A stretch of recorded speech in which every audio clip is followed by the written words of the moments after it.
Good morning everyone, 19th of November 2024. সকালবেলা তো দেখলেই জিমের একটা ছোট্ট মতো ক্লিপস তোমাদের দেখালাম। তো জিম গেছিলাম, খুব রেগুলার হতে পারছি না, শরীরও ভালো নেই, এছাড়াও একটা সমস্যার মধ্যে দিয়ে যাচ্ছে। সেটা এখনই বলছি না, তোমাদের সব যেটা বলার মতো হয় সেটা বলে দিই। এখন সিচুয়েশনটা এরকম নয় যে আমি তোমাদের এই ব্যাপারটা শেয়ার করতে পারবো। তো সেই জন্য যাই হোক, তাও তো পরিস্থিতিটা তো চলছে, এই হচ্ছে ব্যাপার। তো একটু ছোটো করে আপডেট দিয়ে দিলাম। আর তোমরা সবাই কে কেমন আছো অবশ্যই আমাকে কমেন্টসে জানিও। অনেকদিন তোমাদের সঙ্গে কানেক্টেড হয়নি বা কথা হয়নি, কমেন্টসের মাধ্যমেও যেটুকু হয় সেটুকুও হয়নি। তো সেটার জন্য একটু খারাপ লাগছে। অনেকেই তোমরা অনেক কমেন্টস করতে হবে, প্লিজ কমেন্ট করো। একটা সিচুয়েশনের মধ্যে দিয়ে যাচ্ছি, বাট হ্যাঁ, সব কিছু ঠিক হয়ে গেলে যেমন রেগুলার ব্লগ পেতে লাস্ট 2-3 মাস থেকে হচ্ছে তোমার রেগুলার ব্লগ ঠিকঠাক পাচ্ছ না, বাট সেটাকেই রেগুলারাইজ করার চেষ্টা করছি। তো চলো আজকে দিনটা স্টার্ট করা যাক। আই হোপ আজকে ব্লগটা তোমাদের ভালো লাগবে। যে 2 প্যাকেট মতো এখানে মাশরুম আছে, এটাকে বার করছি। মাশরুমটা আছে, মাশরুমটা আজকে রান্না হবে। তো নিয়ে এলাম, নিয়ে এসছি 1-2 দিন আগে নিয়েছি, বাট সময় করে উঠতে পারিনি বলে রান্না হয়নি। এটাকে ভালো করে ওয়াশ করে একটা মাশরুম মশলা করবো, প্লাস একটা রেসিপি শ্যুটও করার আছে। এটাকে এখন আমি একটু খুলে নিই, বুঝলে।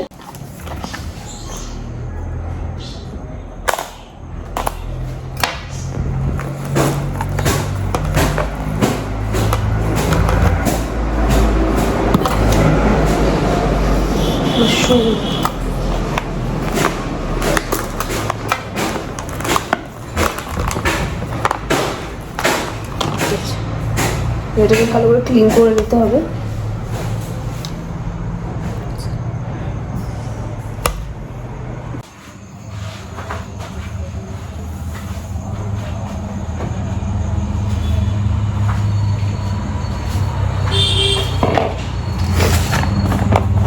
আজকে দুপুরে ভাবছি সেদ্ধ ভাত খাবো। বাড়িতে আমরা যে 3টে লোক, মানে আমি, ইউবি আর একটা নতুন কাজের মাসি জয়েন করেছে আমাদের এখানে।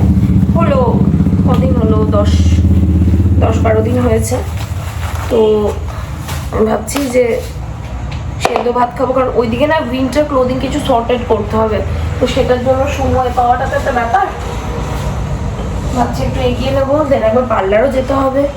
অনেক কাজ দেখি এই দিকটা একটু এগিয়ে নিই, তখন পার্লার যাবো। রাতে আবার রান্না বান্না করতে হবে। ও বাই দেবে, সুদীপ তো নেই, কলকাতা গেছে আমার মাকে নিয়ে।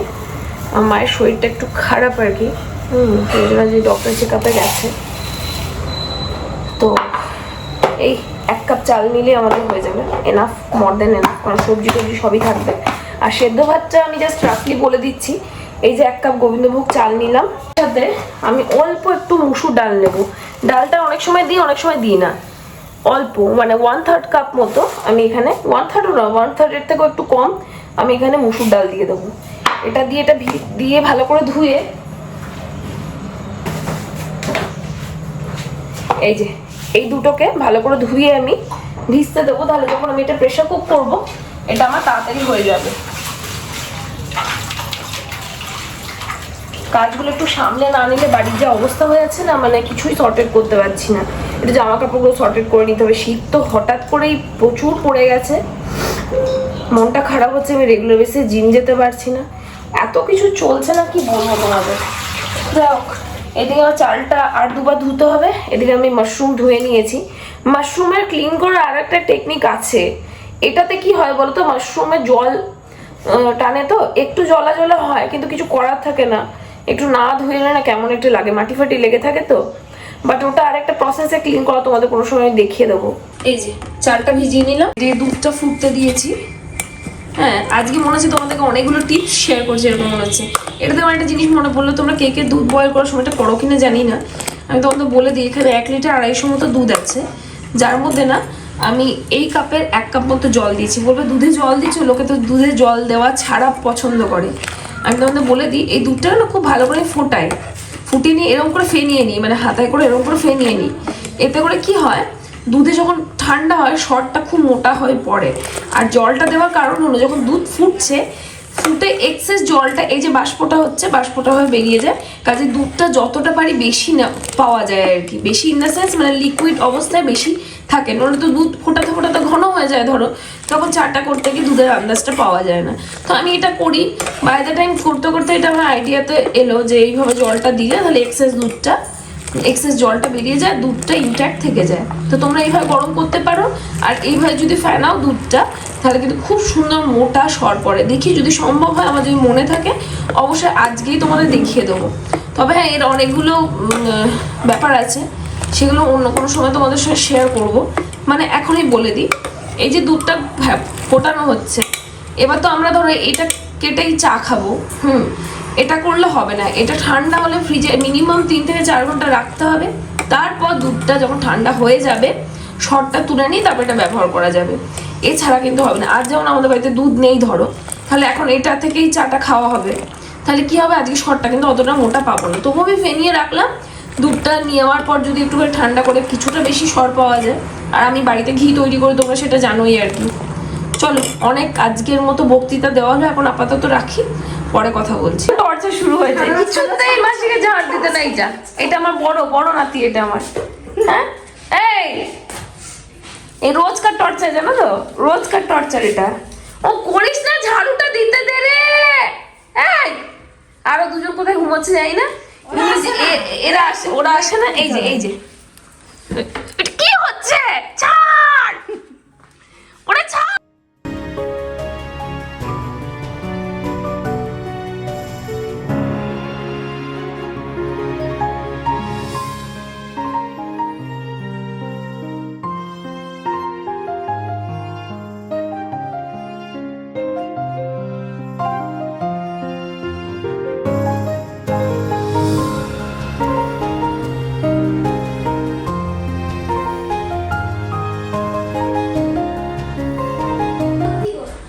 এই দেখো, মাশরুম রান্না করলাম, তোমাদের বলেছিলাম মাশরুম পরিষ্কার করেছি। পরিষ্কার করে রান্না করে, হ্যাঁ রেসিপিটা অবশ্যই শর্টসে পেয়ে যাবে, লং ভিডিওতে করিনি। যদি চাও অবশ্যই আমাকে জানিও, তোমার জন্য লং ভিডিওতে তো এখন রেসিপি শেয়ার করছি, তো সেটা তোমাদের সঙ্গে শেয়ার করে দেবো। আচ্ছা, এখান থেকে একটু খাবলানো দেখছি, একটু ইউভিকে টেস্ট করতে দিচ্ছি, আর লেটস সি কি বলে। How is it? দারুণ হয়েছে। হয়েছে। গুগলির কাছাকাছি টেস্ট বলছিলি একটু আগে। হ্যাঁ, একটু গুগলির মতোই লাগছে খেতে। হ্যাঁ, মানে টেস্টটা, তাই তো? টেস্ট না, মানে মশলার টেস্টটা। এটা হচ্ছে মাশরুম মশালা। একদিন চিলি গার্লিক মাশরুম করে খাওয়াবো তোকে, ঠিক আছে? খেয়েছিস চিলি গার্লিক মাশরুম আগে তুই? আমাকে বেবিকর্ন খাইও। ঠিক আছে, ওই হোগা। টেস্টি হয়েছে। আজকে দুপুরে রান্না খুবই সিম্পল, তোমাদের দেখাই। আসলে 2 দিন ধরে সেই বিরিয়ানি খাওয়া হচ্ছে, দেখতেই পাচ্ছ। তো দুপুরে একদম লাইট লাঞ্চ। এই দেখো, ডিমের পোচ আর সেদ্ধ ভাত, আমাদের অল টাইম ফেভারিট।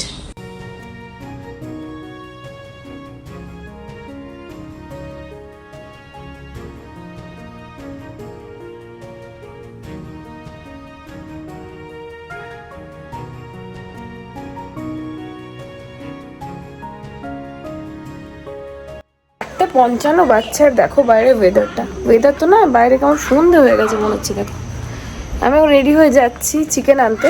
রাতে চিকেনের ঝোল আর ভাত হবে। অনেকগুলো কাজ করলাম, তো মাঝে আর কথা বলতে পারিনি।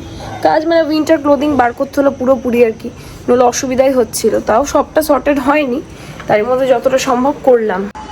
এখানটা ওপরটা সব ভালো করে সর্টেড করে নিলাম, নইলে খুবই অসুবিধা হচ্ছিল। যাই, ফটাফট চিকেনটা নিয়ে আসি, নিয়ে এসে রান্না চাপাতে হবে। সুইত্তরা আবার ফিরবে, তো রাতে চিকেনের প্লেন ঝোল আর ভাত।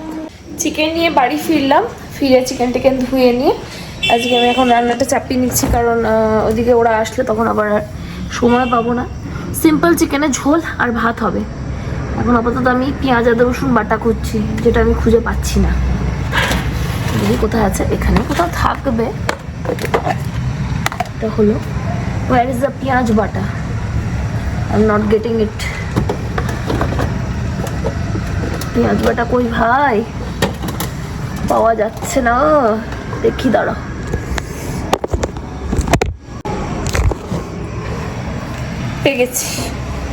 পেয়ে গেছি সব জিনিসপত্র সামনে জোগাড় না থাকে না, খুব অসুবিধা হয়। দেখো, আজ একদম হালকা পাতলা চিকেন করছি। কীভাবে বানাচ্ছি একটু ছোট করে বলে নিই। মানে একেবারেই কম তেলে করেছি।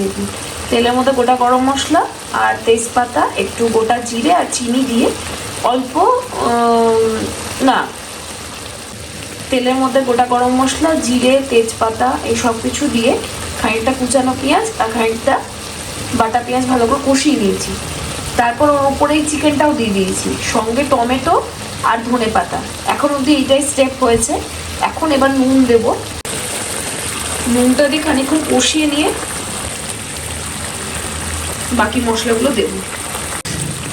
এই রান্নাটার ডিটেল রেসিপি চাইলে অবশ্যই জানিও, আমি তোমাদের জন্য, আমার তো এখন ব্লগের সাথে সাথে আমি তোমাদের সঙ্গে আলাদা করে রেসিপিও শেয়ার করব। শীতকালে এরকম হালকা ঝোল রাত্রেবেলা ভাতের সঙ্গে কিন্তু খেতে বেশ ভালো লাগে। গ্রীষ্মকালেও তো হালকা ঝোল ভালোই লাগে, শীতকালেও কিন্তু এরকমভাবে তোমরা চিকেন রান্না করতে পারো, খেতে কিন্তু দুর্দান্ত লাগে। দেখে বুঝতে পারছো কত তেল কিন্তু নেই, অলমোস্ট নেই, জিরো অয়েল বলবো না, অল্প তেল যেহেতু অ্যাড করেছি, কিন্তু বেশিরভাগটাই তেল নেই।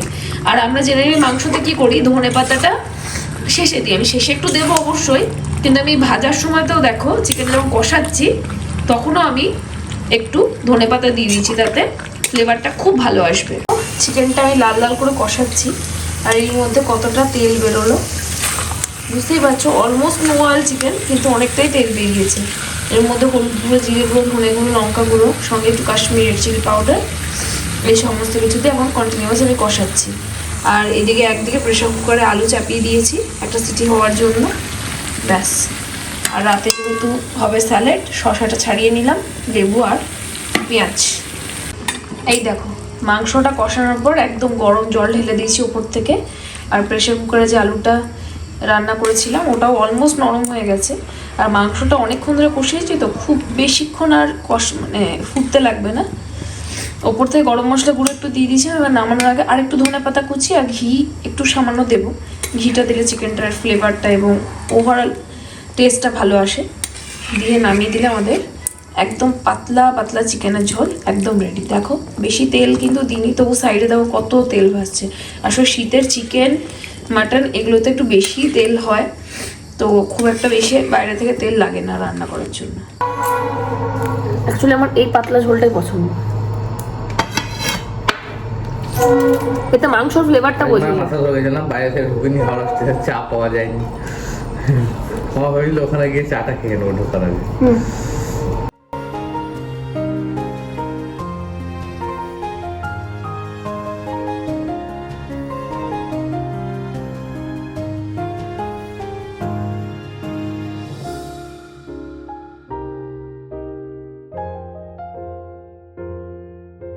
রাতের খাওয়া দাওয়া হয়ে গেছে, ব্লগটা এখানে এন্ড করছি। আর আমার এই দেখো বাচ্চাদের বেডটা একটু মোটা করতে হবে, কালকে দেখি বেড কিনতে হবে। আগের দিন বিশালে গেছিলাম, পাইনি, দোকানটা খোলা ছিল না, মানে বন্ধ হয়ে গেছিল। তো একটু মোটা বেড করতে, কারণ ঠান্ডা লেগে গেছে, মানে ঠান্ডা লেগে যাবে ছোটো তো। এই যে ওখানে একজন, এইখানে দেখো একজন, আরেকজন রয়েছে খাটের তলায়। এখন ওদের যা দেখাশোনা করতে হয়, ছোটো বাচ্চা একদম বাড়িতে ঘরে ছোট বেবি হলে যেমন দেখাশোনা করতে হয়, ওরকমই ভীষণ চঞ্চল, ভীষণ চঞ্চল, ছোটো ছোটো বেড়াচ্ছে সারাক্ষণ। তো যাই হোক, এখন তো তিনজনই আমার কাছেই আছে। এরপরে ডিসাইড করার, কারণ এতজনকে একসাথে তো হয়তো সত্যি রাখতে পারবো না। তো বাকি যা হবে তোমাদের সঙ্গে অবশ্যই শেয়ার করবো। বাড়িতে একটু স্পেস প্রবলেমও হচ্ছে, প্লাস আমি এদেরকে নিয়ে তারপর ঠিকঠাক করে যদি দেখতে বা দেখাশোনা করতে না পারি তাহলে খারাপ লাগবে, কষ্ট তো হচ্ছে। কিন্তু যাই হোক, আপাতত ছোট যে মেল ডগটা, সে যে এই বাচ্চার যে বাবা, ওর বাড়িতে যাবে না, সিম্বার বাড়িতে যাবে। বাকি দুজন এখন আপাতত আমার কাছেই রয়েছে। তারপরে লেটস ডিসাইড কি হয়, যদি রাখতে পারি তো রেখেই নেবো আর কি। আজকের ব্লগটা কেমন লেগেছে অবশ্যই আমাকে নিচে কমেন্টসে জানিও। রেগুলার ব্লগে ফিরছি এবং রেগুলারলি ভিডিও দেওয়ার চেষ্টা করব। এবার থেকে উইকে মোটামুটি 3 থেকে 4টে তো ব্লগ পাবেই, তার সঙ্গে বাকি দিনগুলোতে রেসিপিস তোমাদের জন্য থাকবেই। আশা করি এই কম্প্যাক্ট ব্যাপারটা তোমাদের ভালো লেগেছে। ভালো লাগলে অবশ্যই কমেন্টসে জানিও। আমার রেসিপিস দেখতে তোমাদের কেমন লাগে অবশ্যই এটাও জানিও। আমাকে ইনস্টাতে পারলে ফলো করুন, আমার সাগরিকা ডায়েরি ইনস্টা পেজ রয়েছে, যেখানে মোটামুটি 8K-র ওপরে ফলোয়ার হয়ে গেছে তোমাদের সমস্ত ভালোবাসা এবং সাপোর্টে। তোমরা এইভাবে আমাকে ইউটিউবেও ফলো করে, মানে যদি তোমাদের সঙ্গ থাকে তাহলে অবশ্যই আমি অনেকটা দূর যেতে পারবো। চলো দেখা হচ্ছে আনাদার নিউ ব্লগের সাথে। Till then tata bye, take care. সবাই খুব খুব খুব ভালো থেকো।